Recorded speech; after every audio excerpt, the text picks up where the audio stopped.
भाडं भरता भरता जाणवलं की आपण स्वतःचं स्वप्न नाही तर दुसऱ्याचं स्वप्न पूर्ण करत आहोत. क्या क्या बात कर रहे हैं? आजचा टॉपिक खूप पर्सनल आहे. Renting versus buying your on house. कारण आपल्यासारख्या मिडल क्लास लोकांसाठी घर म्हणजे फक्त इन्व्हेस्टमेंट नसते, ते एक इमोशन असतं, फॅमिली असते, मेंटल पीस असतो, सिक्युरिटी असते आपली. आणि जेव्हा आपण रेंटवर राहतो ना तेव्हा एक नेहमी टेन्शन असतं डोक्यामध्ये की रेंट वाढवलं तर घरमालकाने आपल्याला अचानक खाली करायला सांगितलं तर मग घर नवीन कुठे शोधायचं, ते रेंट आपल्याला मॅनेज होणार आहे की नाही नवीन घराचं, अशा खूप साऱ्या गोष्टी डोक्यात असतात. बात तो सही है. अँड ट्रस्ट मी गाईज, या सगळ्यात पेनफुल फिलिंग म्हणजे कोणती असते माहिती आहे?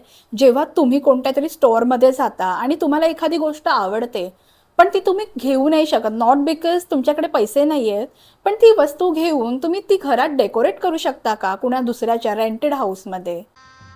गजब बेइज्जती है.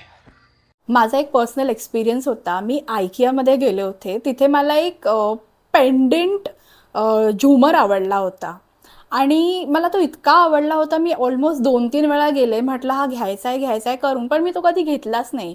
कारण तेव्हा मी रेंटवर राहत होते आणि तो अ, म्हणजे तो सीलिंगला लावायचा पेंडेंट झुमर होता आणि मग त्यासाठी मला तो करावा लागणारी सगळी आटापिटा, तो खर्च, मी म्हटलं रेंटच्या हाऊसवर का स्पेंड करावं ते? आणि प्लस त्याच्यासाठी मला त्यांची परमिशन पण घ्यावी लागणार होती की तिथे ते पूर्ण पॅचवर्क करून तिथे तो पेंडंट लावायसाठी मला खूप असं काम करून घ्यावं लागणार होतं. त्यामुळे त्या एका गोष्टीसाठी इतका विचार म्हणजे टू मच होता. आणि शेवटी काय, हे सगळं करूनही एक दिवस तुम्हाला ते रेंटचा हाऊस म्हणजे सोडावंच लागतं ना.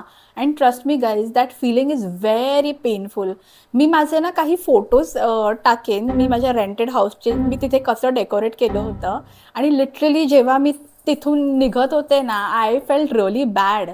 म्हटलं हे इतकं सगळं, ती पेंटिंग्स, ते डेकोरेशन्सच्या वस्तू, एक एक विकत आणलेली वस्तू अशी सजावट करून ठेवलेली आणि ते सगळं म्हणजे एका बॉक्समध्ये पॅक करून इव्हेंच्युअली मला ते घर सोडावं लागलं. पण घर स्वतःचं विकत घेणं ही तितकंही सोपं नव्हतं. आम्ही खूप प्रेशरमध्ये होतो. ते डाऊन पेमेंट अरेंज करणं, लोनची अख्खी प्रोसेस, मग ते EMIs मॅनेज करणं.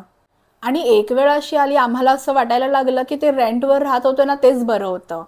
पण मग फॅक्ट काय, तुम्हाला खरंच रेंटवर राहिलं पाहिजे की स्वतःचं घर घेतलं पाहिजे? आणि खरं बघायला गेलं तर रेंटिंगचा माझ्या मते एकच म्हणजे फायदा आहे की जर तुम्हाला उद्या जॉब चेंज करायचा असेल, सिटी चेंज करायची असेल, उद्या बॅग पॅक करा आणि निघून जा, बस.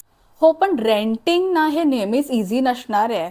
कारण आता जशी महागाई होते, तुमचा आज जर रेंट 25,000 असेल तर तो येत्या 5 वर्षात 25,000 नाही राहणार आहे, तो 50 पर्यंत पोचणार आहे. आणि एक रेंटेड हाऊस आपलेपणाची फिलिंग कधीच देत नाही. जर तुम्ही स्वतःचं घर घेतलात तर ते तुमचं असतं, तुमची ओनरशिप असते त्यावरती. आणि तेच जर तुमचं स्वतःचं घर असेल तर त्याची फिलिंगच वेगळी असते. दारावरची ती आपल्या नावाची नेम प्लेट एक सिक्युरिटी वाटते. आणि आपले पेरेंट्स पण किती प्राऊड फील करतात, त्यांच्या डोळ्यात ते दिसून येतं. आणि जेव्हा आम्हाला आमच्या घरच्या कीज मिळाल्या ना, तेव्हा आम्ही दरवाजा खोलला आणि पहिली गोष्ट पाहिली ते म्हणजे लिटरली आमची स्वप्न पूर्ण होताना.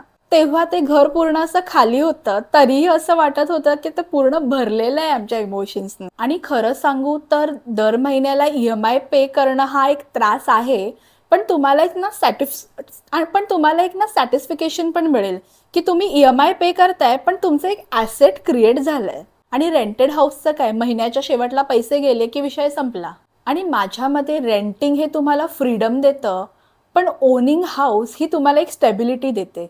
मी इथे असं अजिबात म्हणत नाहीये की लगेचच घर घ्या, पण घ्या, कधीतरी घ्या. ती एक फिलिंग खरंच खूप वेगळी असते. आता तुम्हीच सांगा, तुम्ही काय निवडाल, रेंटिंग की स्वतःचं ड्रीम होम?